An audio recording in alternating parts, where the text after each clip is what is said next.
Bismillahirrahmanirrahim. Alhamdulillahi rabbil alamin.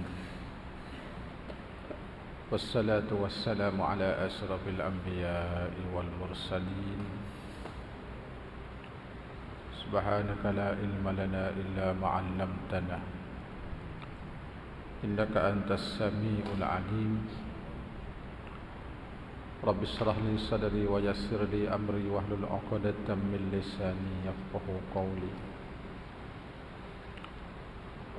Rabbi zidna ilman nafi'an wa fahman mustaqima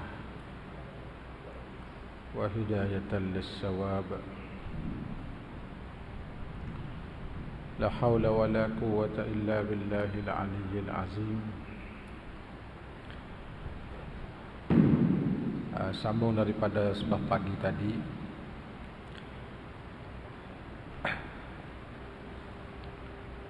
Para fuqaha Syafi'iyah, mereka membilangkan 5 perkara disunatkan ketika bersembelih. Bukan syarat. Dia bukan syarat, dia bukan wajib, cumanya sunat. Ulama kita Syafi'i ni 5 perkara bila kita nak sembelih, kita baca ni. Iaitulah membaca Bismillahirrahmanirrahim. Bila orang soal apakah hukum dengan tidak bismillah, jawabnya bila putus halkum dan meri maka dihalalkan makan. Kerana bismillah tu sunat. Bukan syarat, ada bismillah sunat. Ataupun secara pendeknya bismillah, itu pun dah hasil dah fadilat dia. Dan berselawat ke atas Nabi sallallahu alaihi wasallam. Ini ketika kita menghendak sembelih, kita selawat ke Nabi paling-paling kurangnya sekali. Allahumma salli ala sayyidina Muhammad. Dan dihadapkan sembelihannya itu ke arah kiblat. Itu pun sunat juga. 3 perkara dah. Dan bertakbir sebelum bismillah. Ini masalah kita nak gerbah hari raya. Allahu akbar, Allahu akbar, Allahu akbar. Takbir raya. Itu bagi orang yang tukar sembelih. Kena retilah hak sunat-sunat dia tu. Balik rukun-rukun syarat-syarat tu mesti dah. Ataupun kemudiannya. Sebelum bismillah ataupun lepas bismillah boleh. Dan berdoa dengan dikabulkan amalan berkorbannya itu. Sunat kita berdoa supaya Allah terimakan amalan kurban. Maka berkata orang yang bersembelih itu dengan lafaz doanya, Allahumma hadhihi minka wa ilaika. Itu doa dia pendek. Hadhihi minka wa ilaika. Allahumma hadhihi minka hadhihi al-udhiyah, yakni ni'matun sadiratun minka taqarrabtu biha ilaika. Itu maknanya. Makna bagi doa, ini satu nikmat pemberian yang keluar daripada kau ya Allah. Itu ni'matun sadiratun minka, satu nikmat pemberian yang keluar daripadamu ya Allah. Taqarrabtu biha ilaika, yang aku mendekati diri dengan satu ibadat kurban ini kepadamu ya Allah. Taqarrabtu biha ilaika. Kata kita pada Allah. Kata Allah. Afdalnya bahawa disembelihkan dirinya sendiri. Supaya yang kita sebut tadilah. Paling moleknya kita sembelih sendiri. Jika ianya pandai. Jadi kalau kita tak pandai ni, kita wakil lah tauliah ke siapa-siapa punya juru sembelih. Kerana diikutkan perbuatan Nabi. Sebab Nabi ni dia sembelih sendiri, dia tidak serah. Ada hak Nabi kita sembelih 60 ekor tu, hak kemudian lagi tu dia serah pada Sayyidina Ali. Pasal dia banyak, 60 ekor lebih Nabi kita sembelih ni banyak unta pula tu. Dan sunat bagi perempuan. Orang betina lah. Orang-orang perempuan dia nak gerbai supaya kita laki-laki juga. Tak kira dia nak sembelih sendiri. Orang perempuan ni sunat bahawa diwakilkan daripadanya. Wakil. Saya wakil ke pakcik telus mulai kerubai saya sebahagian daripada lembu ataupun lembu ini seko kan, boleh. Dia sunat dia wakil. Tapi katakanlah kalau dia tu panas mulai sendiri, boleh. Kita jangan masuk majlis dia pakai puak-puak muslimat belaka boleh. Tak ada masalah. Yang ikat tali jirat kaki pun muslimat belaka, jadi kita nanti makan daging, boleh. Tak ada masalah. Syarat yang jurus mulai ni bukan lelaki, perempuan pun boleh. Tapi lebat gerubai ataupun akikah ni disunatkan dia tauliah wakil kepada tukis mulai. Sunat juga menghadirkan orang yang kurban itu dengan dirinya sendiri. Tadi pun kita sebut pada kerana beramalkan dengan hadis. Juga kerana menuntutkan keampunan daripada Allah. Dan sunat bahawa disembelihkannya itu oleh seorang Muslim. Kerana berkorban itu merupakan kurbah, satu ibadat mendekati diri kita kepada Allah Ta'ala. Itu kurbatun. Kata Sayyidina Jabir radhiyallahu anhu, la zabhan nusuki illa muslimun. Tidak disembelihkan ibadat udhiyah itu kecuali seorang Muslim. Jadi yang jaga sembelihnya syarat kena Muslim sini.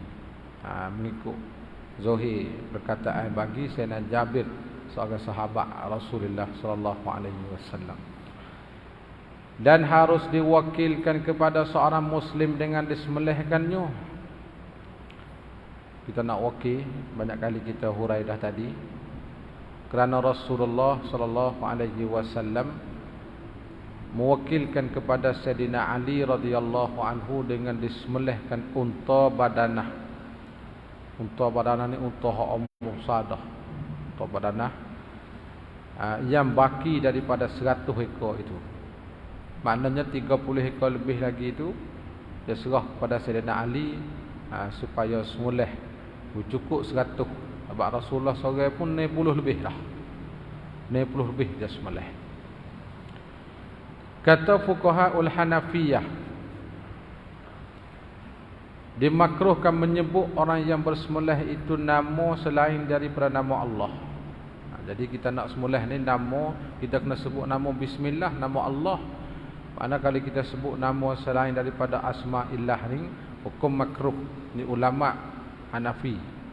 Kerana firman Allah Taala, wa ma uhilla li ghairillahi bih.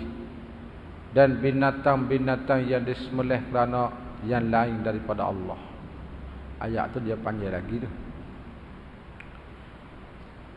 Dan dimakruhkan di sisi fuqahaul Malikiyah mengguntingkan bulu hayawan udhiyah itu sebelum disembelihkannya. Bulu kambing biring kita ni nak buat gerbai. Sebelum pada kita sembelih tu kita cukur witingan kulit saja baru sembelih. Makruh. Kalau kita nak juga bulu tu, nanti kita sembelih. Lepas tu kita cukur dengan mising dia. Cukur tu habis tak apa. Hak sebelum sembelih, hukum makruh. Kecuali apabila jadi mudarat hayawan itu dengan dikekalkan bulunya itu. Kalau kita biar taruh situ, dia akan membawa kepada jadi binasa hayawan yang kita nak buat gerbai ataupun jadi mudarat. Maka boleh kita cukur dan kita guntingkan bulu binatang sana walaupun belum kita sembelih. Dan juga dimakruhkan meminumkan susunya. Para fuqaha Syafi'iyah dan Hanabilah mereka mentafsirkan perkara tersebut. Mereka berkata tidak diminumkan susu hayawan udhiyah kecuali yang lebih daripada anaknya. Jadi masalah susu binatang gerbai ni, kalau hak baki daripada anak dia minum dah tu boleh kita nak minum. Kalau anak dia minum tak cukup, kita ambil minum, maka hukum tak boleh. Tengok lebih ke tak lebih. Maka jika ketiadaan lebih daripadanya sesuatu ataupun adalah diperahkan susunya itu mudaratkannya ataupun kurang dagingnya, maka tiada baginya mengambil susunya, tak boleh kita nak ambil. Manakala kita perah susu, dia akan membawa pada jadi kurang daging, jadi mudarat kepada ibu. Maka tasah ambil susu lah, kita biar taruh kat situ lah. Sebaliknya jika tidak seperti demikian, jika tidak jadi mudarat dengan sebab kita perah susu, jika tidak kurangkan dagingnya dengan sebab kita ambil susu, maka harus baginya memerahkan susu. Jadi masalah dalam mazhab kita ni, hukum perah susu bagi binatang yang kita nak buat gerban ni, tengok dulu. Kalau agak kata kalau kita tinggal di situ dia jadi bahaya kepada ibu, maka kita perah. Kalau kita perah membawa kepada jadi mudarat, jadi kurang daging, jadi nak kuruh, maka kita tak sah perah susu, kita tinggal di situ. Kita mesti tengok dulu. Dan mengambil manfaat dengannya, oleh kerana dikekalkan susu itu mudaratkannya. Kadang-kadang bila kita tinggal susu, dia jadi mudarat. Dari amping susu dia lah. Aku nak jadi buruk tepak susu dia tu. Dan jikalau bersedekah dengannya, itu adalah yang lebih afdal. Susu kalau kita sedekah lagi molek. Susu kita perah boleh satu timur kah, satu bekah kah, kita sedekah, itu lagi afdal. Dan harus bagi tuan ampunya udhiyah itu berkenderakannya.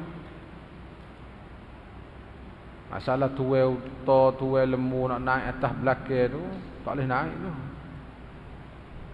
Nak naik. Tapi kalau ada hajat tak apa. Sebab tu kerana hajat sahaja. Kalau tak ada hajat tak boleh.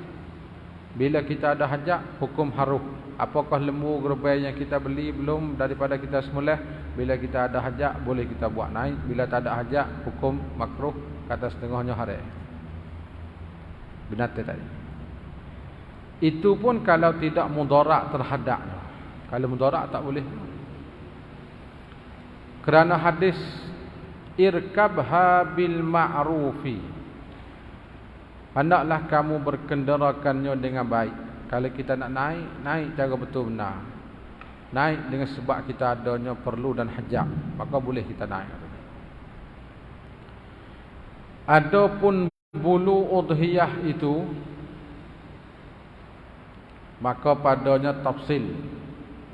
Jika digutingkannya itu terlebih manfaat baginya, maka harus digutingkan dia. Kalau agak kata kita guting, dia ada faedah, guting.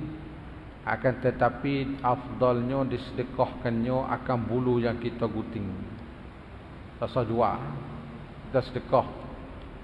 Ataupun mengambil manfaat dengannya. Kalau boleh buat guna, kita guna. Dan jika dikekalkan bulunya itu terlebih manfaat baginya, kita kata binatang seperti pada musim sejuk. Kalau negara-negeri yang musim sejuk ni, kalau kita cukur bulu, dia membawa kepada dia sejuk.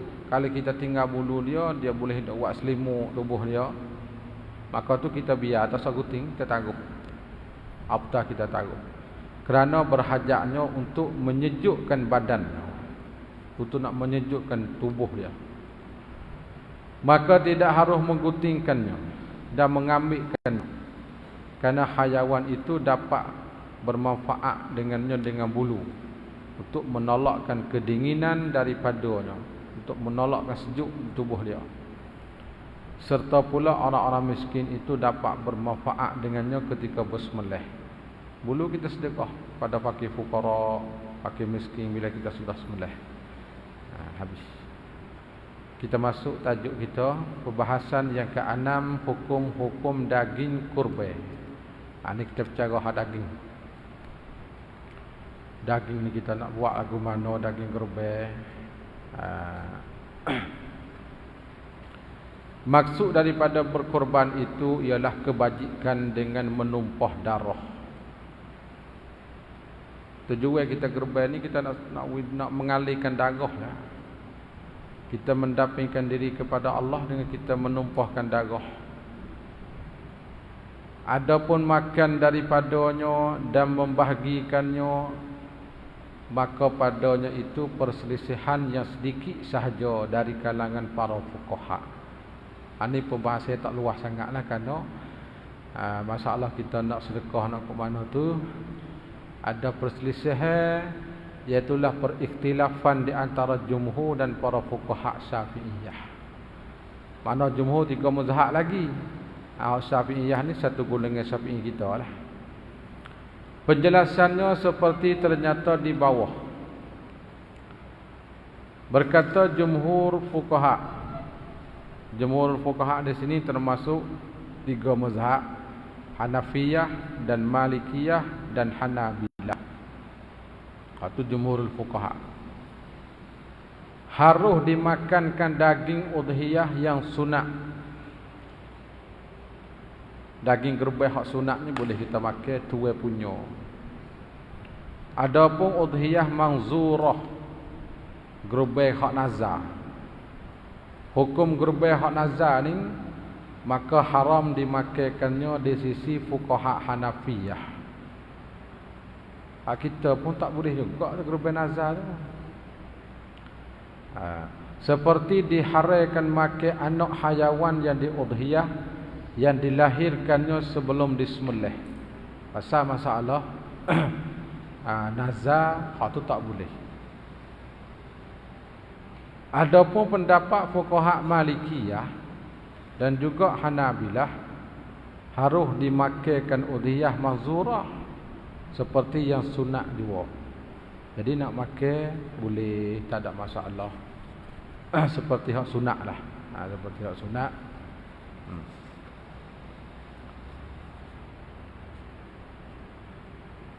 Dan disunatkan bahawa dihimpunkan antara makan dan bersedekah dan hadiah.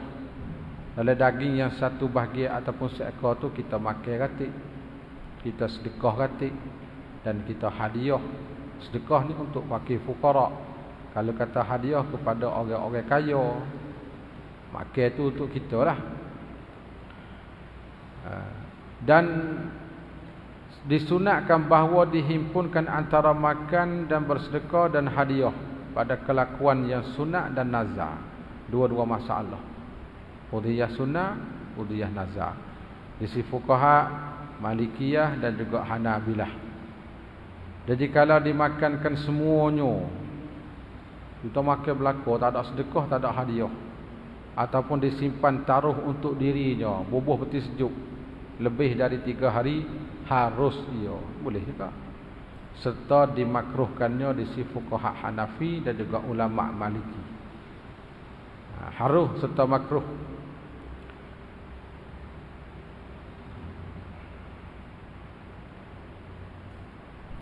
Dan harus dimakankan lebih banyak di sisi fuqaha Hanabilah. Hak makan dengan sedekah tu hak banyak, hak makan, makruh. Apa ni? Harus.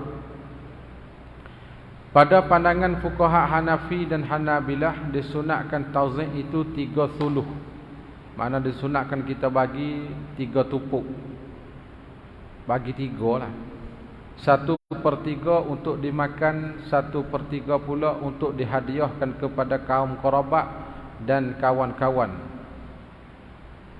Jadi 1/3 tu kita makan, 1/3 pula kita buat hadiah. Sekalipun mereka itu kaya, sahabat-sahabat kita, boleh kita hadiah. Dan 1/3 lagi untuk bersedekah kepada fakir miskin. Jadi hak ni nampak sama dalam mazhab kita pun suka juga. Sama hak ni. Di antara dalil-dalil mereka ialah firman Allah Ta'ala, فَكُلُوا مِنْهَا وَأَطْعِمُوا الْقَانِعَ وَالْمُعْتَرَّ. Maka makanlah sebahagian daripadanya dan berilah bahagian yang lain kepada orang-orang yang tidak meminta dan yang meminta. Orang yang minta kita bagi, yang tidak minta kita bagi. Dan kita ambil sebahagian je untuk kita makan. Dalil yang kedua firman Allah Ta'ala, فَكُلُوا مِنْهَا وَأَطْعِمُوا الْبَائِسَ الْفَقِيرَ. Maka makanlah kamu dari daging binatang-binatang kurban itu dan berilah makan kepada orang yang susah, yang fakir miskin. Orang fakir miskin kita sedekah, orang kaya kita hadiah. Para fuqaha Hanabilah mereka mewajibkan memberi makan. Ulama Hambali katanya kita beri makan itu wajib. Karena beramal dengan dua ayat tersebut saning dan karena berdasarkan kepada kaedah al-amru yaqtadi al-wujubah. Ini kawaid fikhiyah yang artinya suruhan itu menghendakkan wajib. Bila kita suruh jadi wajib. Asal al-aslu fil amri lil wujubi. Satu kaedah lagi boleh kita dapat di situ. Al-aslu fil amri, asal pada suruh tu dihantarkan bagi wajib. Tapi ada satu kaedah lagi, aqallul amri lin nadbi. Paling-paling kurang amal dan suruh dihantarkan bagi sunnah. Jadi kita nak pakai mutlaqul amri hak lil wujubi itu dia tak mesti tak tengok qarinah dulu. Ada setengah tempat tu suruh sunnah, ada setengah tempat suruh wajib. Aqimus salah, situ wajib kena semaya. Bila kata dalam afazuruha fa innaha tuzahhidud dunya wa tuzakkirul akhirah, situ suruh sunnah dalam bab ziarah kubur. Semua tu dia mendatangkan dengan fi'lul amri. Kalau orang ngaji nahwu fi'il amal ni makna suruh tu ada kala wajib, ada kalanya sunnah. Kalau wajib berat sikit. Tak, setengah masalah tu. Dan dalil disuruhkan tauzik 3 suluh. Mana 3 kita bagi 3 lah. Pada pendapat selain pada fuqaha Maliki itu ialah hadis riwayat Ibn Abbas. Wa yut'imu ahla baitihi as-sulusa. Wa yut'imu fuqara'a jiranihi as-sulusa. Wa yatasaddaqu 'ala su'ali bis-sulusi. Rasulullah memberi makankan kepada ahli rumahnya 1 suluh, mana 1/3, dan juga pada fuqara jirannya 1 suluh, 1/3. Beliau juga bersedekah 1/3 kepada orang meminta. Orang minta pun dia beri 1 suluh juga. Dalil fuqaha Malikiyah di atas tidak ditauzikkannya. Ulama Maliki kata tak ada kena tauzik. Ialah beberapa hadis yang diriwayatkan, kitab tu barangkali jatuh, yang diriwayatkan daripada Aisyah dan Jabir dan Salamah bin Aqwa dan Abu Sa'id dan Buraidah dan lain-lain lagi yang warid padanya. Kulu waddakhiru watasaddaqu. Makanlah kamu, simpan taruhlah kamu, dan bersedekahlah kamu. Suruh makan, simpan taruh, sedekah. Ataupun dengan lafaz kulu wa at'imu waddakhiru. Dia tukar dulu ke dia itulah. Hendaklah kamu makan dan memberi makan kepada orang, dan simpan taruhkanlah daging tadi.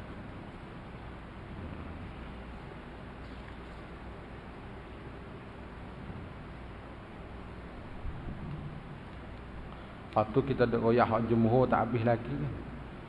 Hak ulama kita Syafi'i pada muka surat 50. Jauh dia duduk. Aku 2 tu takut cari tak jumpa. Hak mana Syafi'inya? Depan tak siapa lagi dah. Dan dalil harus disimpankan daging kurban itu ialah hadis Rasulullah sallallahu alaihi wasallam, kuntu nahaitukum 'anid dikhari luhumil adahi fawqa 3 min ajli dafati wa qad jaa Allahu bis-sa'ati fadakhiru ma badalakum. Maksudnya dulu aku pernah melarangkan kamu. Kamu tu dia tulisan dia tu tak reke mim dengan waw tu kena duduk sekali tu. Ada silap citak ke dia tu. Dulu aku pernah melarangkan kamu daripada simpan taruh daging kurban lebih daripada 3 hari.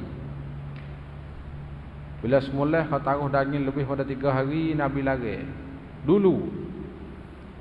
Dari kerana satu jemaah daripada orang-orang Arabi Dan sesungguhnya Allah Ta'ala mendatangkan dengan kelawasan. Tuhan berikan kemudahan, Tuhan bagi ruksah. Kalau nak sipir taruh pun sipir lah. Hari ni pun supaya bila kita gerbek, bubuh putih sejuk, tak apa. Boleh kita nak sipir, tak ada masalah. Bila-bila lagi bagi sekolah-sekolah, pondok-pondok, anak-anak yatim, tahfiz Quran, kita sipir putih sejuk supaya pelajar-pelajar, anak-anak pelajar kita boleh makan selepas daripada raya pula. Kalau banyak boleh makan sampai 4-5 bulan putih sejuk, besar, tak ada masalah. Nah, kita sipir boleh. Yang sedekah tu kita sedekah dah. Sedekah ni. Pak kita bubuh kata kalau kita sedekah, kita semulih di masjid, di pondok, kita sedekah hak pengurus dia uruskan, dia nak bagi pada pelajar tahfiz, nak bubuh peti, itu sedekah dah yang berpanjang ni. Boleh kata setakat tu bukan berbulan-bulan budak boleh makan. Boleh dia buat nasi lauk dia. Maka taruhkanlah kamu barang yang nyata bagi kamu. Hukum kulit ni mana bulule. Bululang hayawan kurban. Bulule dia tu kita nak buat lagu mana bulule dia. Ustaz Dr. Wabah Zuhairi dalam kitab Fiqh Islam berkata, dan haram dijualkan bulule hayawan udhiyah. Belulai lembu, belulai kambing, belulai unta hak kita buat kurban, hukum haram dijual. Dan lemuk kalau banyak tu tak boleh jual juga. Kalau kita nak makan tak boleh makan dia lemuk. Dekah kau orang ikut dia. Ya masalah haram kita jual ni ya gini. Haram kita jual ni masalah kalau kita gerbai sendiri, kita sendiri nak jual tak boleh. Itu haram jual. Kita gerbai 1 ekor lembu, tak ada bahagia pada lah kita sore je seekor lembu. Kita suruh tukar semula dia lapah, dia kupah kulit. Kemudian kita nak ambil belulai tu, kita nak pergi jual ke satu orang, hukum tak boleh, haram jual.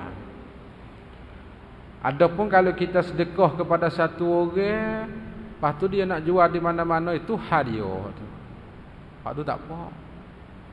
Kita buat misalnya, kita kata satu sekolah tahfiz ni, siapa nak sedekah belulai, sedekahlah kepada pihak sekolah. Lepas tu sekolah tu dia akan hipung, boleh 1 lori, dia jual pula kepada orang lain. Lepas tu tak ada masalah. Jadi kita yang nak gerbes diri, nak jual tak boleh. Orang yang juga terima sedekah belulai, dia nak buat apa? Dia nak tasarruf milik dia, Tuhan dia. Cuma dalam syarat dia jaga takut jatuh benda yang kita jual tu kepada tangan orang kafir, orang asing, ayat tak sel lagu tu. Tu kena beringat situ. Lemak tak boleh jual, bulule tak boleh jual, dagingnya, kepalanya tak boleh belaka tu. Jual tak boleh. Bulunya, susunya yang diperahkan kemudian daripada disembelihkannya. Sama ada udhiyah itu wajib ataupun sunat, semua tak boleh kita nak jual. Pendek katanya, juzuk dalam binatang gerbai kita ni wala sedikit pun kita nak jual tak boleh. Tak usah jual. Kerana menyuruh oleh Nabi SAW dengan dibahagikan kulitnya. Kulit pun Nabi suruh bagi. Serta beliau melarangkan daripada dijualkannya. Beliau bersabda, man ba'a jilda udhiyatin fala udhiyata lahu. Sesiapa yang menjualkan kulit udhiyahnya, maka tiada baginya udhiyah. Abang tak usah jual ni, Nabi lagi. Jadi masalah udhiyah kita kalau gerbai tu sah, cuma haram tu suku. Haram suku, sah tu sah. Abang udhiyah kita bila kita sudah sembelih, sahlah gerbai kita. Hala kita tak sempurna. Dan tidak harus diberi kulitnya ataupun suatu daripadanya kepada tukang sembelih ataupun orang yang bersembelih, seperti pengupah untuk sembelih. Ni ingat ni, mula-mula mukadimah kita ada royak. Masalah kita nak upah tukang sembelih, ambil daging ataupun 1 juzuk daripada binatang yang kita nak buat gerbai tu, hukum tak boleh. Ingat. Sebab ada setengah-setengah tempat tu, Kalau kita ambil lembu ni 7 orang, satu-satu bahagian seorang, bila dia tupuk, bila dia letak, dia buat lapar tupuk. Dia cadai siap-siap dah lapar tupuk ni untuk tukar sembelih, upah tukar sembelih. Itu tak boleh. Pasal kita bagi 7 dulu. Habuai kita nak cabut sekilo, saya sedekah kepada pak cik. Bukan upah, sedekah. Orang ni pula saya nak wis setengah kilo, sedekah dia. Sebab dia pun termasuk kata orang yang boleh terima sedekah. Bukan kita upah. Kalau tak nak mau upah maka tak boleh. Kalau kita nak upah, kita kena cari duit suku dalam kocek poket masing-masing, kita cabut duit suku dia. Ni RM50 saya upah untuk sembelih. Pakat kutik tak apa, 8 riyal seorang. Upah tukar sembelih. Tak. Tapi kalau kita nak cabut kepala, ambil kepala sutir, upah tukar sembelih, ambil belulang, upah tukar sembelih, hukum tak boleh. Ingat tu upah tak boleh tu. Kerana hadis Sayyidina Ali radhiyallahu anhu, beliau berkata,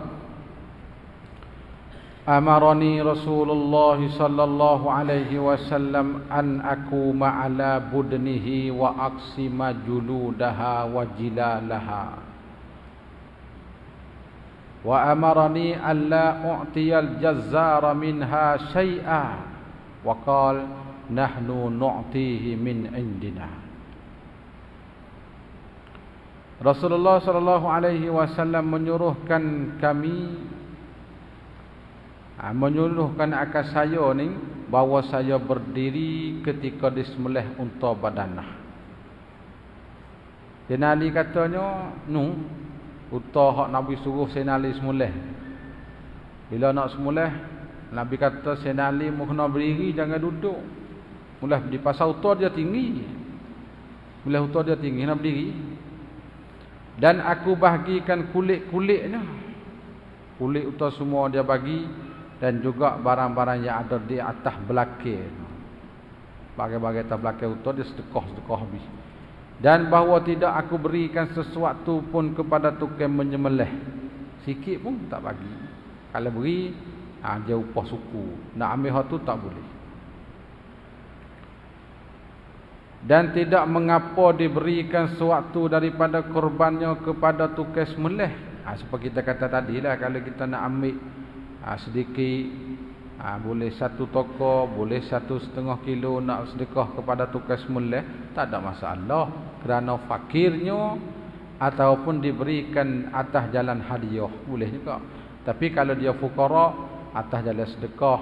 Kalau atas nama hadiah, sebab dia tu kaya dah. Ini saya hadiah daging sekilo ni, terima.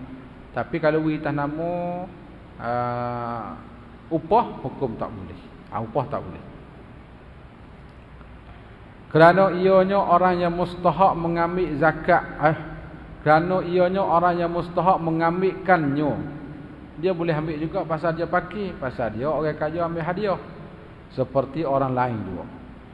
Bahkan aula diberikan kepadanya kepada tukang sembelih. Sebab dia letih apa lagi. Dia orang juru sembelih, dia orang juru lapah, takkan kita tak beri sedekah dia. Cumanya upah tak boleh. Kerana ialah yang melakukan dan mengerjakan.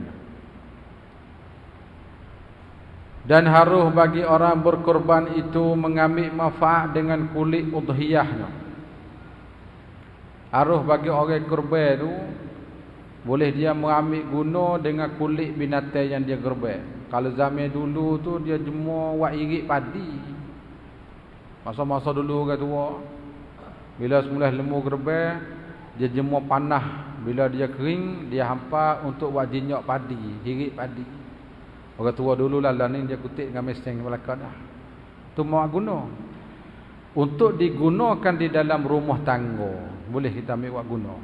Seperti dibuat beledi. Beledi timur hak tu lah. Tengah kampung yang panggil beledi. Dan timur, gayung, batil dan sebagainya. Boleh kita buat dengan belulang. Tak ada masalah, boleh belakang. Dan dalil mengharuskan mengambil manfaat dengan kulitnya itu bahawa Aisyah radhiyallahu anha menjadikan, mana membuatkan grebo. Apa mana grebo? Grebo ni dia buat cadar untuk bubuh air. Gini, lah ni payah kita nak tengok grebo ni.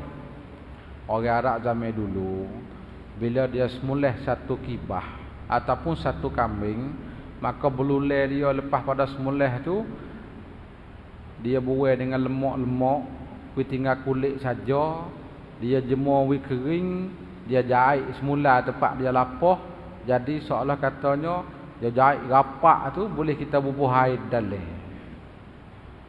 Bubuh air dalam, kita ikat di tekak mulut dia, takut jatuh benda siapa-siapa. Bila nak guna, pecah di mulut dia, cuah buat minum, buat apa. Tu masa Nabi lagu tu, dia panggil girbah. Kita panggil grebo. Kalau kita Arab kirbah. Sebab tu kalau kita ngaji bab fiqh dalam kitabul miyah, kita pada menyatakan air. Bila dia tabik air dua kolah dari bab wudu ataupun bab mandi, bab najasah sana, air dua kolah tu iaitulah berapa puluh grebo dia kira. Dan kita jawi pada lah. Grebo-grebo tu satu bekas yang dibuat dengan belulai untuk bubuh air di dalam. Tahu? Tu kirbah. Jadi boleh kita buat guna. Hari ni tak ada belakang. Tak ada benda ni. Daripada kulit hayawan kurban. Sebab Aisyah ni bila kulit grebo dia buat ke tu? Dia jemur, dia kukuk lemak tu buat perabi. Batu bau tak bau tu tak tahu tak. Tu wallahu a'lam lah dak. Cuma dia tu boleh kita guna. Hukum memberi daging kurban kepada orang kafir. Para fuqaha Malikiyah berpendapat bahawa dimakruhkan memberi makan daging kurban itu kepada orang bukan Islam. Ini mazhab Maliki, mazhab kita Syafi'i tak boleh ni, haram. Jadi mazhab Maliki mengatakan kita beri daging kurban kepada orang yang bukan Islam ni hukumnya makruh, termasuk orang kafir Yahudi, Nasrani, Kristian masuk belakang tu.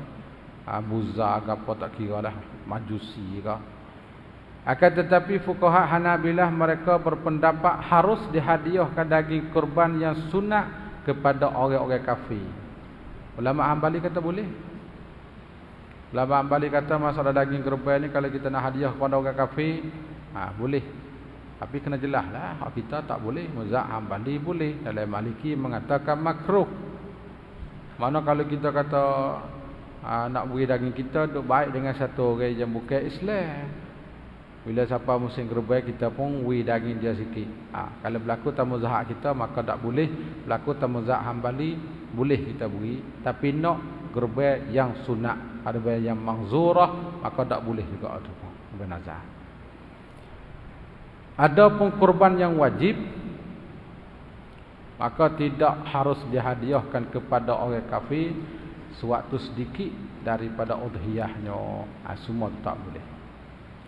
Mazhab kita Syafi'i kita tak jelas pasal dia tak boleh mata-mata daging nak beri kepada orang kafir. Hukum memindahkan daging kurban kepada tempat yang lain. Kita semulih di sini, kita bawa pergi di tempat satu lagi, boleh tak? Kita semulih rumah ayah kita. Lepas tu sudah bagi-bagi, siap kita ambil bahagian kita buat atas kereta, bawa balik rumah kita. Boleh ke tak boleh? Pindah daging kurban. Dia asalnya kita kena sedekah fakir fuqara di tempat yang kita kurban tu. Asal dia. Lagu tu masalah lagu mana sebut di sini. Kata fuqaha ul Hanafiyah, dimakruhkan memindah udhiyah dari satu negeri ke satu negeri. Nak pindah tak? Makruh ya, bukan kata haram tak, makruh pindah. Kecuali memindahkan kepada kaum kerabat. Itu tak apa. Kita nak bawa balik ke ayah kita, nak bawa kelik ke anak kita, bawa kelik kepada tua kita, kaum kerabat, maka tu tak apa, walau lakah negeri jauh sekalipun, ataupun kepada kaum yang berhajat kepadanya. ada satu kampung dia perlu pada makan ni lauk pun tak ada, maka boleh kita pindah bawa kepada mereka, boleh, situ tidak makruh. Jadi kalau tak ada hajat, hukum makruh. Akan tetapi jikalau dipindahkannya kepada lain daripada mereka, maka memadailah, tetapi serta makruh. Itu ya. Kata fuqahaul Malikiyah, tidak harus memindahkan udhiyah kepada masafah qasar solat. Masafah qasar semaya jauh mana? 2 marhalah. Perjalanan ni yang harus kita qasar semaya dalam bab jamak qasar ni, dia bila 2 marhalah perjalanan ni, hari ni kita tak kira marhalah dah, dia payah. Kita kira kilo batu, kilometer. Kita kira kilometer di hari ni, maknanya 2 perjalanan, 2 marhalah ni, ada setengah ulama berpendapatnya 80 kilometer. Kita kira hak muasarah. Nak kira seperti zaman dulu dia payah. Kira hak baru, ada setengah mengatakan 92 kilometer. Mana kita ambil ihtiyatilah 100 kilometer jauh boleh. Dalam bab jamak qasar. Maka dalam bab pindah daging udhiyah ni, kalaulah pindah daging kepada masafah yang jauh boleh kita qasar jamak semaya, hak tu tidak boleh. Mana kalau dekat-dekat tak apa, daripada rumah kita ke rumah satu lagi tu 20 km tak apa. Ni pendapat siapa? Ulama Maliki. Ulama Maliki. Ulama Syafi'i bawah lagi kerana tak siapa lagi. Kecuali bahawa adalah ahli demikian tempat itu bersangatan berhajat daripada ahli tempat wajib. Satu tempat tu dia berhajat pada daging, nak makan pun tak ada. Masalah kita kata satu tempat tu berlaku peperangan, makan ni pun tak ada, nak bawa masuk tak boleh, beli pun pitih duit tak ada, maka boleh kita bawa pergi ke sana sebab mereka berhajat. Maka wajib memindahkan lebih banyak kepada mereka dan mentafriq. Mana mentafriq? Membahagikan, mentauzikkan yang terlebih sedikit atas ahli. Kata fuqahaul Hanabilah dan Syafi'iyah, ini hak ulama kita Syafi'i, harus dipindahkan kurban itu kepada masafah yang tak boleh dikosarkan solat. Dia tengok lu jauh ke dekat. Kalau dekat tak apa, dekat setara mana tak boleh kita jamak qasar, dia panggil dekat. Dan haram dipindahkannya seperti zakat lah kepada masafah qasar solat, tetapi memadaikan. Kita ambil mazhab kita. Apa hukum pindah daging gerbel? Jawabnya, kalaulah perjalanan itu lebih daripada masafah yang kita jamak semaya, qasar semaya, maka hukumnya haram. Gerbel kita sah. Adapun kalau kita pindah kepada masafah perjalanan yang tak sampai, boleh kita jamak qasar semaya, seperti yang kita kata tadi, hampir 90 km ke, maka tu hukum boleh kita pindah daging gerbel. Supaya lebat zakat. Zakat yang kita kena bagi ahli penduduk kampung kita. Boleh tak kalau kita pindah pergi keluar di tempat lain? Kalau lebih daripada masafatul qasri, hukumnya haramun. Kalau tak sampai masafatul qasri, hukumnya haruh. Haruh, mada, itu memadai semata-mata 2 masalah.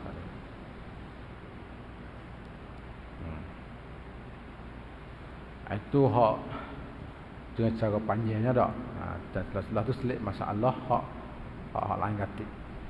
Ini yang kedua. Yang kedua ni dia sambung dengan muka surat hak dulu. Hak malah baca tadi.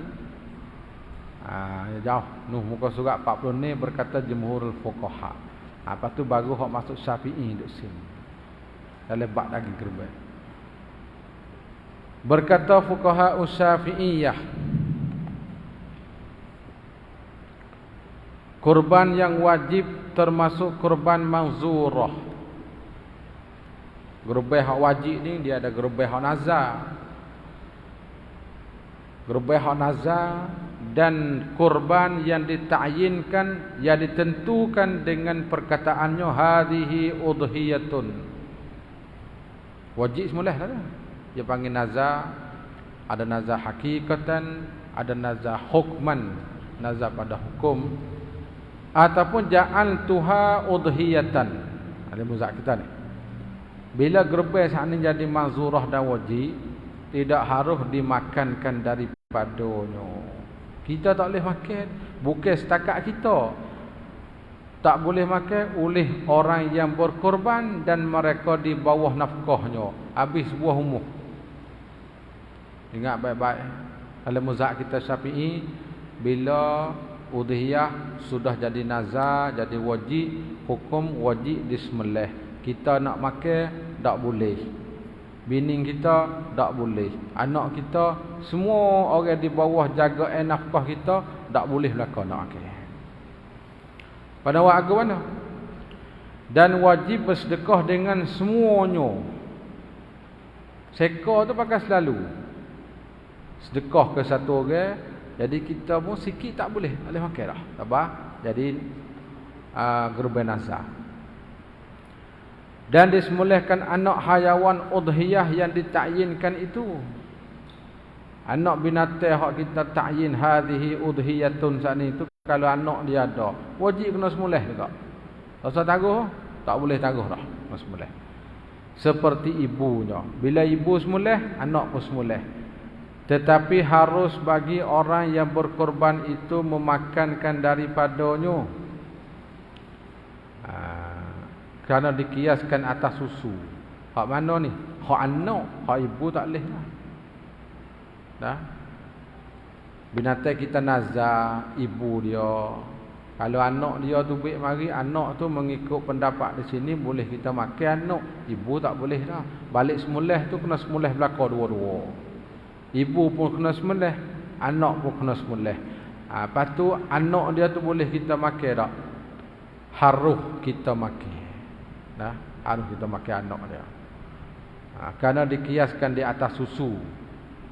Kerana harus baginya meminumkan susu yang lebih daripada anak, tetapi serta dimakruhkan. Pendek katanya harus tu haruslah. Cuma balik makruh tu duk ada situ, dia tak habis dipanggil. Ada pun kurban yang sunat, maka disunatkan bagi orang yang berkorban itu memakan daripadanya. Ini muzhab kita dah, batil muzhab kita. Kalau kurban sunat, sunat kita makan. Sikit tak apa dah, kalau tak banyak pun. Sunat kita makan, yakni afdal baginya memakan beberapa suap sahaja. Tak usah makan banyak lah, makan sikit lah. Kalau kita nak buat baik-wah penuri boleh, tak ada apa. Lepas tu hari ni kalau kita kerban ni, kita ambil boleh sekilo dua untuk makan rumah tangga. Hak baki lagi tu kita sedekah, kita hadiah berhabis. Afdal lagu tu, hak afdalnya. Mana kalau kita nak taruh semua, tak ada masalah. Sedekah demo sekilo, hak lebih lagi kita taruh. Sah, tapi tak dapat fadilat kelebihan dia. Supaya mengambil berkat dengan memakankannya. Jadi kita tak makan langsung tak boleh juga. Daging kerbau tuai punya ni kena makan lah sikit. Satu suak tak apa dah, paling-paling kurang ni kena makan juga. Karena firman Allah Ta'ala, fakulu minha wa at'imul ba'isal fakira. Maka makanlah kamu. Kitab tu bukan kaf tu, kitab tu dia silap tabuk lah, silap cita. Maka makanlah kamu dari daging-daging binatang kurban itu. Kitab tu beki. Jadi kalau kita tidak beki, tak nak baca, tak boleh, tak boleh. Maka makan. Makan situ. Maka makanlah kamu dari daging binatang-binatang kurban. Dan beri makanlah kepada orang-orang yang susah, yang fakir miskin. Kita makan sendiri, lepas tu kita bagi ke orang pula. Ayat ni kita sebut dah tadi. Dan warid dalam hadis Imam Baihaqi, ada sebut lagi kitab Sunan Baihaqi, annahu sallallahu alaihi wasallam kana ya'kulu min kabidi udhiyatin. baginda Rasulullah memakankan daripada hati hayawan kurbannya. Ada waris pada hadis Nabi kita dia ambil juga, ambil kakah dalil dia panggil, ambil makan hati. Daging pada hadis ni Nabi tak makan, Nabi sedekah. Kalau dia ambil hati sikit dia makan. Hati hok dalam jantung dia. Sesungguhnya tidak wajib memakankan daripada kurban itu. Mazhab kita tak wajib makan. Seperti berkata fuqaha Zahiriyah. Ulama Zahiri kata wajib kena makan. Orang yang fiqh mazhab Zahiri, mazhab Zahiri ni fiqh yang kedua pada mazhab Pak ni. Pengasas dia Ibnu Hazmin Al-Andalusi, pengarang kitab Al-Muhalla bil Asar. Jadi mengikut pendapat mereka dia pakai zahir ayat, zahir hadis. Maka ayat faqulu minha tu dia mendatangkan dengan fi'lul amri. Bila mendatangkan dengan fi'il amal, mana wajib dimakan. Kalau tak makan, tak boleh. Haram pula tak makan. Itu mazhab Zahiri. Hak kita ni, dalam ulama mazhab Pak mazahib ni, tak wajib makan. Cuma sunat boleh kita makan. Sesungguhnya tidak wajib memakankan daripada korban itu. Seperti berkata fuqaha Zahiriyah, karena beramal dengan zahir ayat. Firman-Nya Allah Taala, wal budna ja'alnaha lakum min sya'airillah. Dan kami jadikan unta yang dihadiahkan kepada fakir miskin Mekah itu sebahagian daripada syiar agama Allah untuk kami.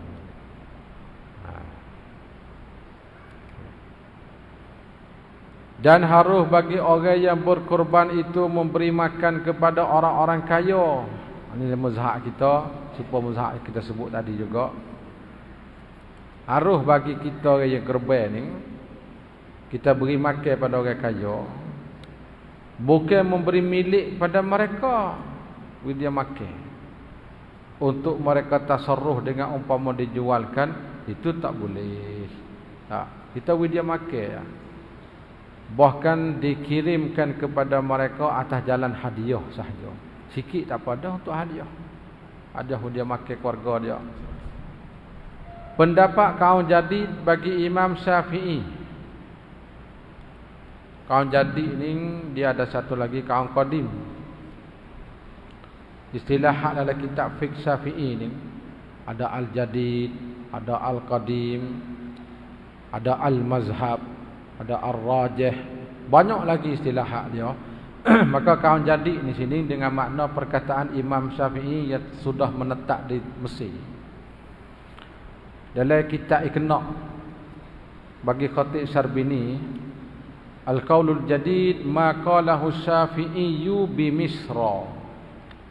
So kaum jadid, ma qalahu Syafi'iyyu, hukum fatwa pendapat yang dikeluarkan oleh Imam Syafi'i setelah dia bertapak menetapkan di Mesir. Kaum jadid dia panggil. Ada satu lagi kaum qadim, iaitulah maqalahu Syafi'iyyu qabla Misra. Jangan tukar nama dia tukar dua tu. Kaum jadid iaitulah maqalahu Syafi'iyyu bi Misra. Hak kaum qadim ni hak awal sama je. Maqalahu Syafi'iyyu qabla Misra. Qabla Misra ni apa makna? Sebelum Imam Syafi'i menetap dan di Mesir tu, masa tu dia duduk pergi mari di Baghdad, di Iraq, di Mesir, Baghdad, Iraq, di Mesir. Maka fatwa yang keluar pada masa tu dia panggil kaum qadim bagi Imam Syafi'i. Hak kita dak beramal di hari ni kebanyakan bukan keseluruhan tak. Kebanyakannya kaum qaulul jadid. Kaum jadid bagi Imam Syafi'i. Ada beberapa masalah sahaja yang disebutkan oleh Syekh Abdullah Al-Lahaji dalam kitab Qawaid Fiqhiyah di akhir-akhir. Ada 14 masalah yang kita masih guna dan kita pakai kaum qadim bagi Imam Syafi'i. Sampakah hari ini kita ada guna? Di antara masalah 14 ni, iaitulah masalah waktu sembahyang maghrib. Kita tu bik luar pada bak gerbes sikit. Munasabah kau jadi kau koding. Di antara 14 masalah yang kita dok guna di hari ni, iaitulah di antaranya waktu solat maghrib. Kita pergi di negara mana hari ni pun, di seluruh dunia mana pun, waktu sembahyang maghrib lepas daripada bel nak boleh sembahyang lambat pula. Sudah sembahyang nak masuk waktu isya tu dah setengah jam lagi. Hak tu kaun qadim bagi Imam Syafi'i. Sebab kaun qadim Imam Syafi'i dobit waktu maghribnya bila lenyap matahari ke muka bumi, mulai masuk waktu maghrib, dan habis waktu maghrib bila hilang syafaq warna merah di tepi langit. Dia panjang sikit, mumtaddun. Dia panjang waktu dia sikit. Kalau kita kata dah hari ni dia pukul 7.40 baru maghrib. Kadang-kadang isya masuk dia pukul 8.45. Jadi waktu dia panjang sikit. Kaum qadim, hak itulah waktu dia. Hak kita duk pakai hari ni. Adapun kaum jadid bagi Imam Syafi'i, maka waktu maghrib ni sekejap ya. Bila jatuh lenyap matahari ke muka bumi, kita ambil air semaya, kita pakai kain sarung, pakai baju, kita bes atau kita azan. Sudah azan tu kita tak payah kita solat sunat qabliyah dah. Kita terus ke semaya maghrib lalu 3 rakaat. Selepas 3 rakaat tu kita tambah pula ba'diyah 2 rakaat. Jadi sekadar diizinkan 5 rakaat semaya ya. Lepas dah 5 rakaat semaya habis, terus boleh kita solat isya selalu dah. Itu pendapat kaum jadi bagi Imam Syafi'i. Tapi kita tak beramal tu hari ni. Pasal sempit sangat waktu dia. Apa tu banyak lagi masalah yang disebutkan oleh adalah kitab-kitab qawaid fiqhiyah, di antaranya kitab qawaid al-fiqhiyah bagi Syekh Abdullah Al-Lahaji. Akhir hujung-hujung dia ada sebut di situ 14 masalah. Lepas tu banyak lagi dah.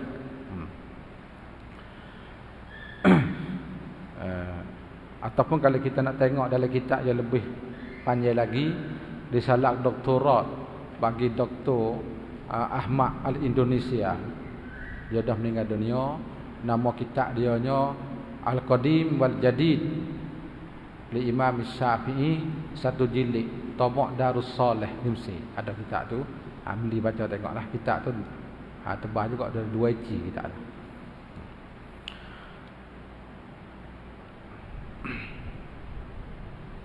Kita pergi kepada masalah kita sani kita luas sikit. Pendapat kaum jadi bagi Imam Syafi'i, orang berkorban itu hanya makan 1/3 sahaja. 1/3 tu kita buat makan. Tetapi kaum qadimnya memakan separuh sahaja. Tak sama kan? Kaum qadim kata boleh kita makan separuh. Kaum jadi kita makan 1 bahagian, 1/3, dan separuh lagi disedekahkan. Ini hak kaum qadim. Dan pendapat yang asahnya wajib bersedekah dengan sebahagian daripada udhiyah. Ada pendapat yang mengatakan kena sedekah, ya? Wajib kena sedekah. Sekalipun 1 juzuk yang sedikit pada dagingnya, walaupun sikit pun kena sedekah juga. Dan sedekah itu kepada fuqara muslimin, walaupun seorang pun tak bodoh. Ada satu pendapat yang mengatakan wajib. Jadi di kalangan Syafi'i sendiri pun dia ada khilaf juga antara ulama-ulama Syafi'i.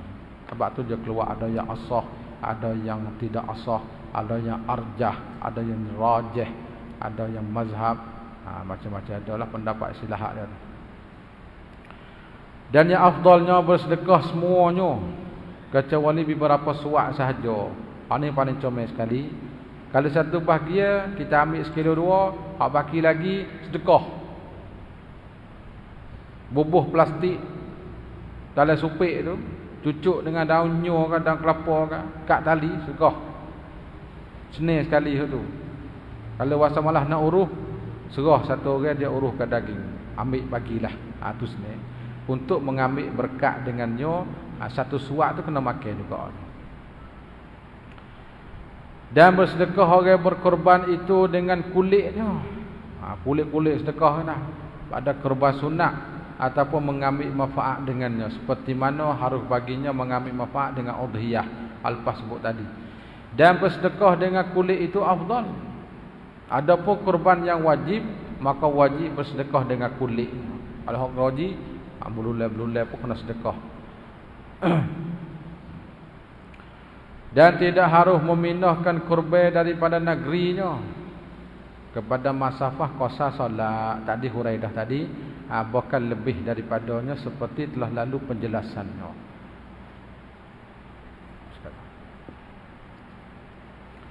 Hukum berkorban untuk orang lain. Jadi kita nak gerbai untuk orang lain boleh ke tak boleh?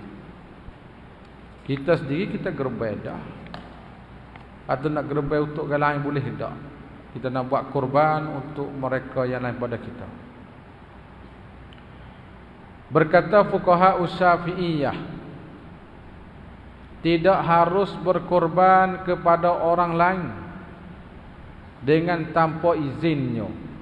Kalau kita nak gerbai untuk orang lain boleh, tapi kena minta izin. Kita nak gerbai kepada sahabat kita, sahabat kita, kita tidak tanya sepatah pun, tak boleh. Juga tidak dikorbankan kepada mayat. Nak gerbai ke mayat tak boleh juga. Kita niat pahala suku. Jika tidak wasiat mayat itu dengannya. Adapun kalau mayat tu wasiat, boleh kita nak gerbai.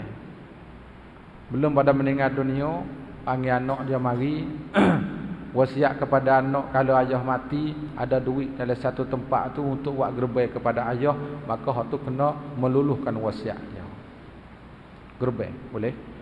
Karena firman Allah Taala,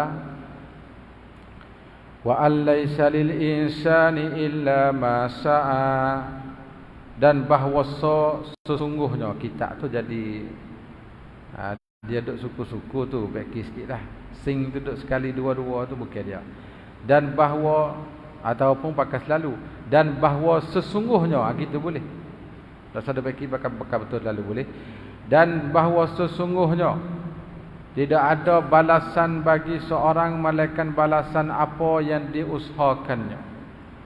Sebab tu tak boleh kita nak gerbai beri kepada mayat. Adapun gerbai niat pahala kepada mayat maka boleh. Adapun kalau mayat tu wasiat, maka jika berwasiat mayat dengan dikorbankan daripadanya, maka harus juga. Boleh kalau dia besar, boleh tak nak gerbai. Oleh itu dengan wasiatnya itu dapatlah udhiyah itu baginya, dan wajib bersedekah semua udhiyah itu kepada fuqara, dan tidak harus bagi orang berkorban itu dan orang lain memakan daripada korban itu. Jadi masalah kalau jenazah tu belum pada dia meninggal dunia, dia wasiat supaya kita gerbai satu bahagia ataupun seekor daripada binatang, hukumnya kita kena buat luluhkan wasiat gerbai, tetapi daging tu kita nak makan tak boleh. Kita mesti kena sedekah semua kepada fuqara. Sebab apa nak makan tak boleh? Kerana teruzur izinan mayat itu pada memakankannya. Mayat tak boleh izin bagi kita dah. Kita nak minta izin di mayat, mayat nak izin tak boleh. Jadi gerbai tu kita buat, daging tak boleh kita makan. Kita mesti sedekah semua. Kalau kita nak makan, orang yang terima sedekah tu dia sedekah balik, tak apa. Rupa tu tak apa. Gitu boleh. Jadi kita ambil mazhab kita ni, masalah mayat ni, kalau dia tidak wasiat, tak sah gerbai. Kalau dia wasiat, kita gerbai. Daging tak boleh makan. Itu ya. Berkata fuqaha Malikiyah, dimakruhkan melaku udhiyah itu untuk mayat. Boleh tapi makruh. Nak gerbai ayah kita makruh. Jika mayat tidak menentukannya sebelum mati. Mayat tak ada sebut gapalah belum mati dia tu. Dan jika menentu mayat itu akan udhiyah dengan ketiadaan nazar, maka disunatkan bagi waris itu, bukan nyo tu tha, tapi tulisan tu tubik nyo. Maka sunat bagi waris itu melakukannya. Tu ulama Maliki Dan para fuqahaul Hanabilah, fuqahaul Hanafiyah dan Hanabilah, mereka berkata disembelihkan hayawan udhiyah itu boleh kita sembelih binatang udhiyah. Untuk siapa? Untuk mayat. Ini ulama Hambali kata boleh kita sembelih untuk mayat. Hanafi pun sama, dan diperbuatkan dengannya seperti untuk orang hidup lah. Orang hidup pun boleh kita buat, mayat pun sama lah. Daripada bersedekah dan makan, tetapi pahalanya itu bagi mayat jua. Mayat sahaja, kita tak boleh. Kita juga uruh ya. Akan tetapi pada pendapat fuqaha Hanafiyah, diharamkan makan daripada udhiyah yang dikorbankan dengannya untuk mayat. Jadi kalau kita korban untuk mayat, ulama Hanafi mengatakan haram makan. Kita tadi masalah wasiat. Wasiat tu pun tak boleh kita makan juga. Sama di sini dengan suruhan. Dan habis takat tu kita cara bab kurban. Di belakang tu kita ada tambah bab akikah. Lebih kurang banyak apa safhah dah lah. Dalam 9 safhah. Itu bab akikah. Jadi kalau citak ke yang lama tak ada tu. Kalau udhiyah citak ke yang dulu ada bab udhiyah sahaja. Kalau citak ke hak baru ni dia ada kita tambah hukum sedikit yang berkenaan dengan akikah. Kita tambah mulhaq khas untuk menyatakan hukum akikah, dan kita akan baca jugalah. Baca lebih. Ahkamul akikah wal mauludi. Hukum kita akikah. Akikah ni binatang yang kita sembelih bila kita dapat anak baru. Binatang yang sembelih dengan sebab kita dapat anak, dan kita buat pada hari yang sekian-sekian kita akan sebutlah tadi tu. Ta'rif akikah. Akikah ni apa dia akikah? Kita buat kesimpulan je tu, tak ada kata panjang sangat pembahasan dia.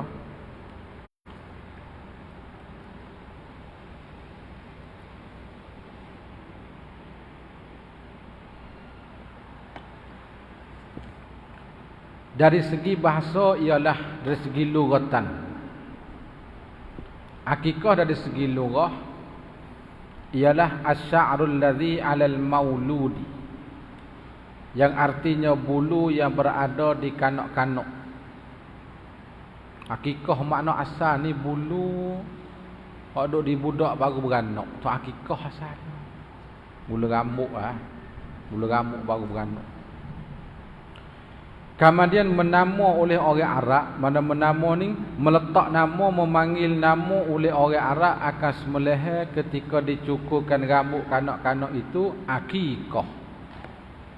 Akikah pada asal ni bila budak beranak, rambut atas kepala dia tu. Kadang-kadang dia sikit, kadang-kadang dia banyak. Kemudian orang Arab ni bila dia cukur rambut anak dia panggil akikah.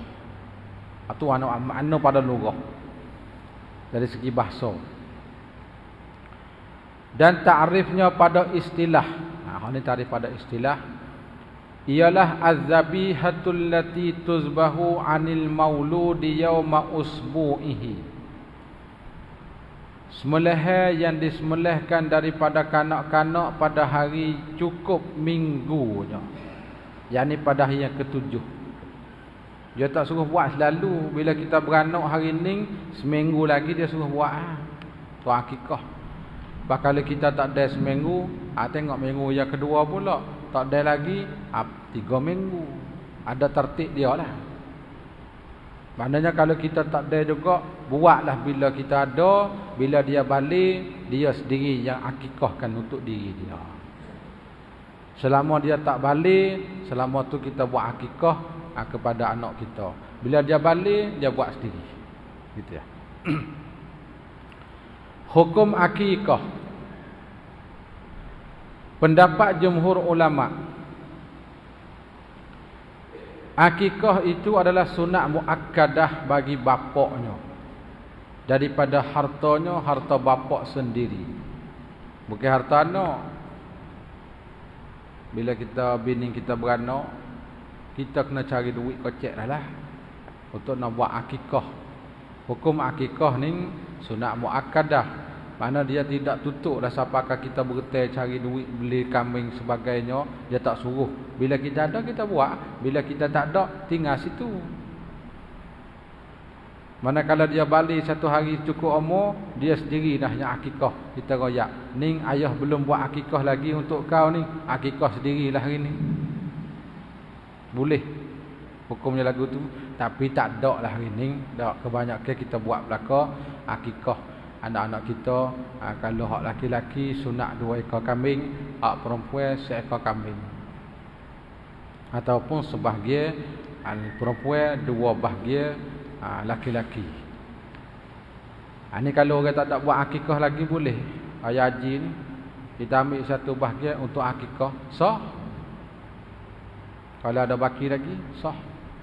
Sekalipun bapaknya itu miskin, kalau kita tak ada, dia ada duit cari buat. Jangan dak ambil duit budak. Kadang-kadang duit anak kita bila dia beranak baru-baru, cucu kita kadang mari sore sedekah 10 riyal, sore 20 riyal, kita hipung-hipung boleh 500 riyal.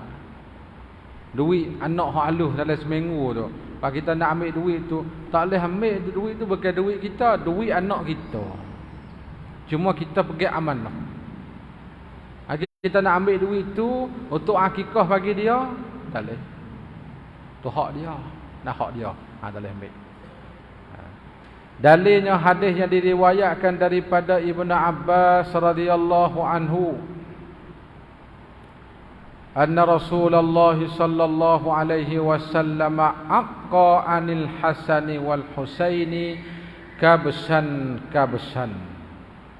Maksudnya mengakikah oleh Rasulullah sallallahu alaihi wasallam daripada cucunya Hasan dan Husain. Dua-dua ni anak kepada Sayyidina Ali dengan Siti Fatimah, 2 ekor kibah. Sini maknanya kita mafhum pada hadis ni, kita sebagai tok uwe kah, tok cik lah kita panggil tok cik, boleh kita nak buat akikah kepada cucu. Padahal Sayyidina Ali ada lagi, maka Rasulullah tu buat akikah kepada cucu dia. Bila cucu dia tu diakikahkan oleh Rasulullah, maka sebagai bapa tu tak payah akikah. Kena buat dah. Nak kena buat dah. Tu boleh. Kata fuqaha Syafi'iyah, disunatkan akikah itu bagi mereka yang lazim di atasnya nafkah. Anak kita wajib nafkah, kita kena buat akikah. Kalau cucu kita bapak dia tak ada dah, kita duk pula cucu kita kena nafkah ke dia. Orang bawah sarak kita, tak kira anak ke cucu ke, yang budak lagi lah, yang budak. Pendapat fuqaha Hanafiyah, mereka berkata akikah itu diharuskan dan tidak disunatkan. Jadi tulis saya tu rapak, tabak kita kata jadi rapak, ya kita nak qaf dengan dal tu hidup suku lah. Diharuskan dan tidak disunatkan. Akikah ni harus, bukan tengah sunat dak. Ulama Hanafi anak buat. Jadi sini hukum tak sama dengan mazhab kita dah lah. Dalam bab kurban tadi, dalam Hanafi wajib, jumhur kata sunat. Dalam bab akikah, Hanafi kata harus, bukan sunat dah. Itu hak dia. Mengikut pendapat Al-Lais dan Daud Zahiri, akikah itu adalah wajib. Ini satu mazhab lagi. Mazhab Daud Zahiri, akikah tu hukum wajib. Kalau kita tak akikah, tak lepas kewajipan atas kita. Jadi ke mana-mana pun kena pisah cari, boleh akikah lah. Itu hukum bagi Al-Lais dan juga Daud Zahiri. Hikmah akikah. Jadi tujuan apa boleh kita dak akikah? Hikmah apa dia? Hikmah daripada akikah itu ialah mensyukuri nikmat pemberian Allah Ta'ala. Kita syukur nikmat Allah Ta'ala kurniakan anak dengan dapatnya anak. Maka kita buat majlis kesyukuran. Sebab tu akikah ni kita akan sebut depan lah. Daging dia tu dia tak sunat kita bagi mentah. Sunat kita buat masak. Lepas tu kita bagi ke rumah-rumah hak masak siap dah. Kalau kita nak panggil mai rumah pun tak apa, tapi dia tidak kata. Kita gula boleh sekawah, bubuh dalam supik, hala setiap buah rumah. Itu cara afdal. Hari ni tak ada orang buat lah. Maka kalau kita nak buat masak di rumah, panggil baca kulhu di rumah wa arwah, itu pun boleh juga. Tapi kalau panggil Tok Ime seorang boleh makan. Kalau kita bawa pergi rumah Tok Ime, isteri Tok Ime, anak Tok Ime semua boleh dapat makan belakang. Cara afdal. Boleh makan rata habis. Sikit cara sikit, tak banyak pun. Dan membaikkan hati-hati ahli kaum kerabat, kawan-kawan, dengan menghimpunkan mereka di atas makan ni. Panggil bakal makan. Tapi dia nak hak kita buat masak dah. Dia tak sunat kita bagi hak mentah. Masak tu pula tu, mungkin kita akan sebut depan lah. Kita masak with dia tubik, rasa nak manis sikit-sikit. Bukan kata berat manis sangat dah. We rasa banyak balik manis pada hak masing, supaya mengambil tafaul. Bukan pada ambil sempurna dia panggil. Kelebihan akikah daripada Samurah, bahawa Rasulullah sallallahu alaihi wasallam bersabda, kullu ghulamin rahinatun bi'aqiqatihi tuzbahu anhu yawma sabihi wa tulhaku wa yusamma wa yulhaku wa yuhlaku. Jadi baca wa yuhlaku daripada tuku maknanya wa yusamma. Maksudnya tiap-tiap budak yang dilahirkan itu tergadai dengan akikahnya. Maksud tergadai ni mana kita sebagai wali, sebagai bapa belum selesai lagi hutang dengan Allah Ta'ala. Seolahnya gitu. Seolahnya kata kita lekat hutang dengan Allah Ta'ala lagi. Bila kita akikah, kita selesaikan hutang itu dengan Allah. Seolah-olah disemulihkan daripadanya pada hari yang ketujuh. Kadang-kadang setengah-setengah pegangi orang awil, orang kampung, orang zaman dulu ni, dia ada juga lagu ni. Bila dia beranak, bila dapat anak baru, selama mana belum tanggal pusak dia, selama tu dia tak akan cukur rambut anak dia. Itu dia panggil tak betul situ. Ada setengah-setengah tu pegangi orang masa dulu. Maknanya kita nak cukur rambut kita, kita nak buat akikah anak kita saning, kena beri tanggal tali pusak dia dulu. Kadang-kadang tali pusak tu 10 hari tak tanggal lagi. Hak berat sikit tu kadang-kadang sampai 15 hari baru tanggal tali pusak. Tak, hukumnya bila cukup 1 minggu selepas pada beranak, makna 7 hari boleh dah. Hari yang ke-8 kita nak buat akikah untuk anak kita, kita nak cukur rambut, dah boleh kita nak tahnik, nak buka mulut pun boleh dah. Itu cara dia. Dan dicukurkan rambutnya dan diletakkan nama. Jadi nama hari ni memang letak awal. Kalau mengikut pada hadis ni, hari yang ketujuh itulah hari kita letak nama. Hari ni ya tak boleh kerana kita ni ya kena kerjasama dengan pihak pihak hospital ke apa ke. Bila beranak pak tubik tu nak buat surat beranak, nak buat ke apa tu, nama kena bubuh selalu dah. Hari pertama nama bubuh dah. Sanalah. Bila beranak pak tu, dia buat surat hospital, pergi di pejabat dia, pejabat daerah, lepas tu bubuh nama daftar situ supaya nak keluarkan isteri dengan nama-nama rakam nombor-nombor dia kak. Jadi hari pertama kena selesai dah nama budak. Dari segi hukum, hari yang ketujuh lah baru kita letak nama. Nama apa? Samakallah Abdul Rahman ka, Samakallah ataupun Samakillah Aisyata ka. Letak nama apa lah lagi? Nama. Daripada Salman bin Amirin Ad-Dabbi radhiyallahu anhu bahawa Rasulullah sallallahu alaihi wasallam bersabda, ma'al gulami aqiqatuhu fa ahriku anhu daman wa amitu anhul adza. Maksudnya serta budak yang dilahirkan itu akikahnya, maka hendaklah kamu menumpahkan darah daripada. Jadi maksudkan menumpahkan darah, mana hendak kamu sembelihkan seekor akikah. Kalau anak perempuan, kalau lelaki 2 ekor akikah untuk anak kita lelaki. Sunat ya, kalau kita nak buat seekor pun tak ada masalah. Ini siapakah kita ni pisah botai kau dulu. Tak ada, biar di situ dulu.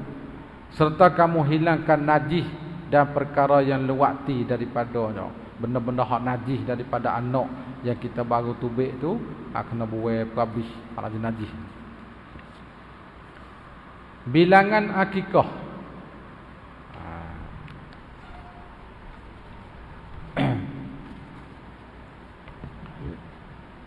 Kita berada setakat tu dululah, insya-Allah selepas pada maghrib kita sambung. Selepas maghrib kita sambung. Kalau habis awal kita akan teruskan muwafiq masbuk, insya-Allah kita baca tu. Pagi esok ni kita kata bilangan akikah berapa ekor, lelaki berapa ekor, perempuan berapa ekor. Allahu a'lam.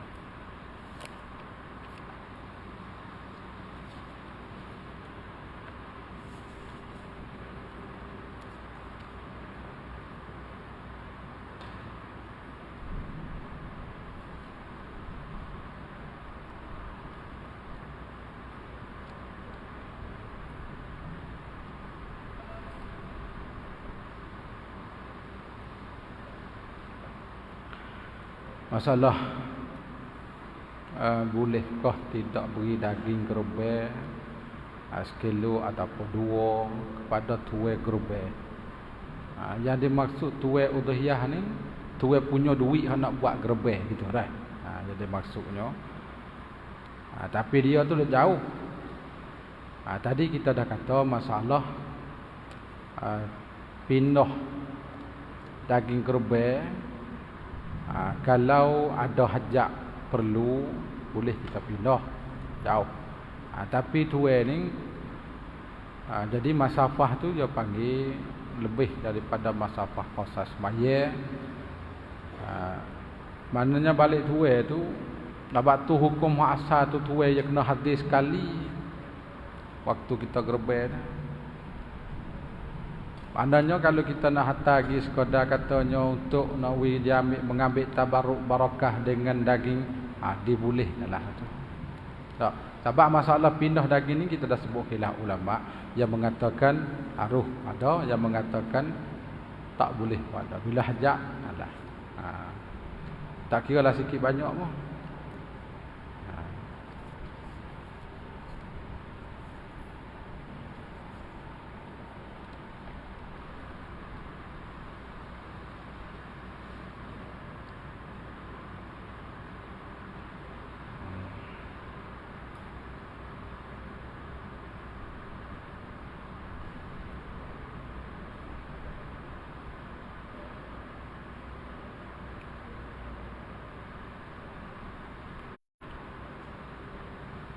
Adakah perlu ditunai wasiat yang menyuruh buat kurban setiap tahun selagi mampu? Jadi kalau mengikut si mati tu, dia wasiat suruh kurban untuk dia. Kalau dia tidak kait dengan setiap tahun, sekali cukup dah. Si mati. Ini kalau ayah mati tolong wasiat.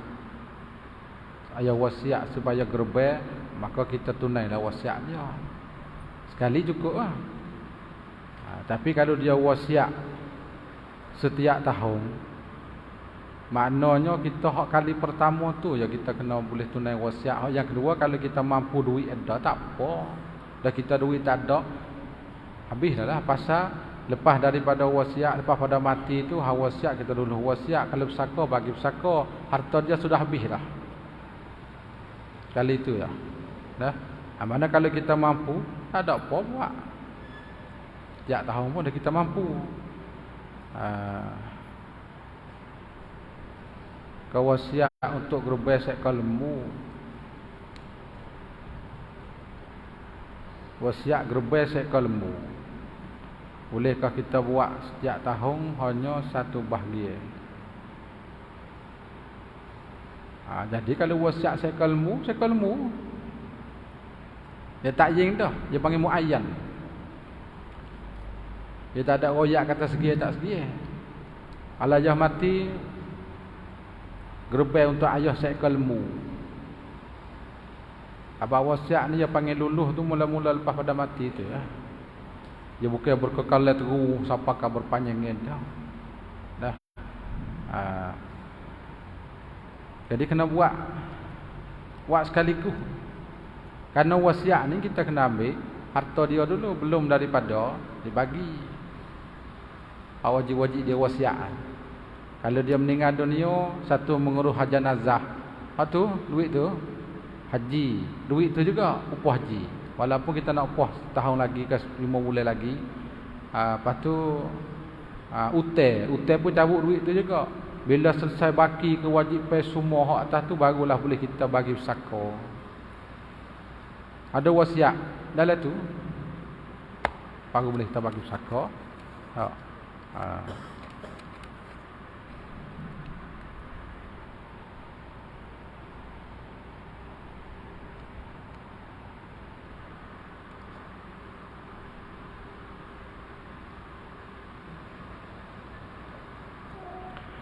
Tadi masalah daging gerbai dalam mazhab kita hak nazar ni kita sendiri tak boleh makan, dan mereka di bawah nafkah kita, ahli kita tak boleh makan.